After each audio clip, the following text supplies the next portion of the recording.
Note bem, quando você vai na missa, o que acontece? Você reencena a última ceia. Você está fazendo de novo.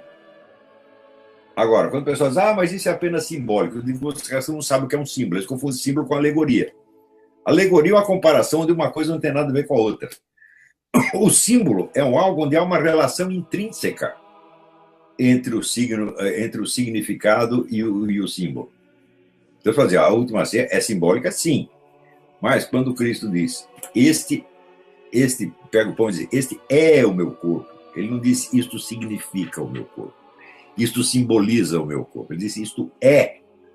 Agora, quando ele fala, eu sou a figueira, ele não disse, esta figueira sou eu. Eu sou a figueira em geral. Então é uma comparação, uma figura de linguagem. O pessoal não sabe distinguir nem isto. Quando é uma afirmação literal, concreta, e quando é uma figura de linguagem. Então, se não desenvolveu este senso da linguagem, você não vai entender, não é que você não vai entender a religião, você não vai entender coisa nenhuma. Por outro lado, a gente sabe que o estudioso erudito canadense Northrop Frye, no livro The Great Code, ele demonstrou que todos os enredos da literatura ocidental estão na Bíblia. Ou seja, a Bíblia tem o conjunto dos esquemas de vida possíveis.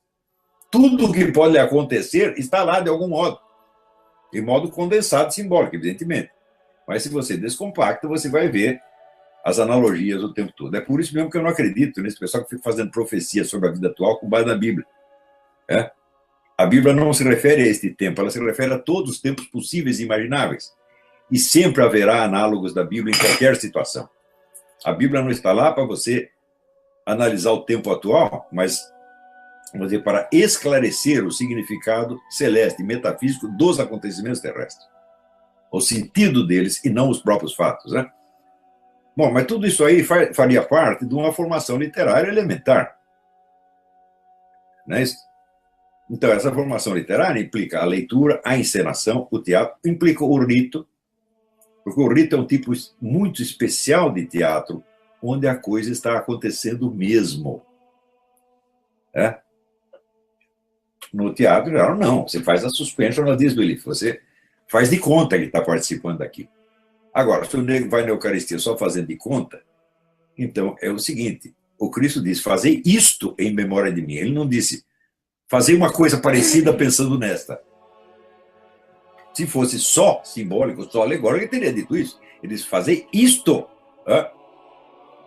Exatamente aquilo. Este é meu corpo, este é meu sangue. Então as pessoas precisam aprender a distinguir o que é um sentido alegórico, do que é um sentido literal, do que é um sentido simbólico, mas elas não sabem. Tudo isso já estava explicado na exegese medieval no tempo de Dante. Dante escreveu sobre isso, explicou tão bem os 4 sentidos da Bíblia. O pessoal não pegou isso até hoje, meu Deus do céu. E não é que eles não entendem a Bíblia. Se você contar a historinha de índio para eles, também não entendem. Se você lê uma poesia, eles não entendem. Então, tem que treinar as crianças desde o início para pegar a sensibilidade literária, auditiva. Você vê os novos poetas brasileiros que estão aparecendo, tem muitos que têm talento, só que eles não têm ouvido. Eles não sabem nem contar sílaba, meu Deus do céu. Perde a musicalidade da coisa, tá entendendo? Então, o que você vê no Brasil é uma devastação da inteligência verbal, que é uma coisa horrorosa.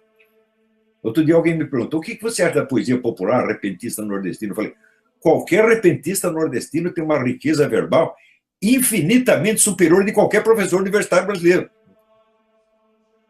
Né? Então, nós temos que ir lá aprender com o cantador nordestino. Porra. Ele sabe, ele conhece a língua. O vocabulário do cara é imenso.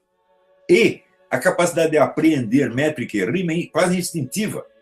É com isso que tem que aprender. Agora, se a criança nasce ouvindo funk, cresce ouvindo funk, ela nunca vai pegar nada disso.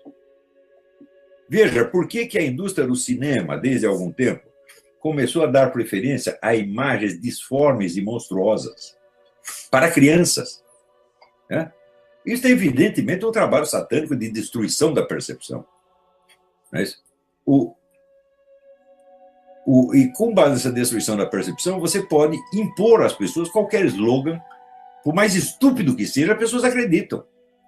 Por exemplo, gente que diz que a expressão assim, a situação está preta, a expressão é racista.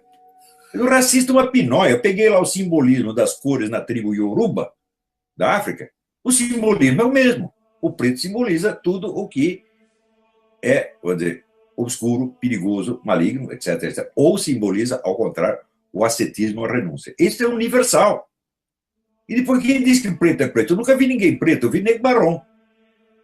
Ou você viu algum preto mesmo? Não existe, é? Quer dizer, raça preta é preta analogicamente, não logicamente. Então, como é que o simbolismo da cor preta pode ter algo contra eles? É inteiramente absurdo, né? Outra coisa, outra falsificação histórica mostrou. Quem foi que introduziu a escravidão na América? Aqui na América do Norte? Foram os índios. Quais foram os primeiros escravos? Os brancos que chegaram em Jamestown, fizeram um projeto socialista, se ferraram e tiveram que se vender como escravo para os índios. Hã? Quem foi que introduziu a escravidão na história europeia? Foram os africanos.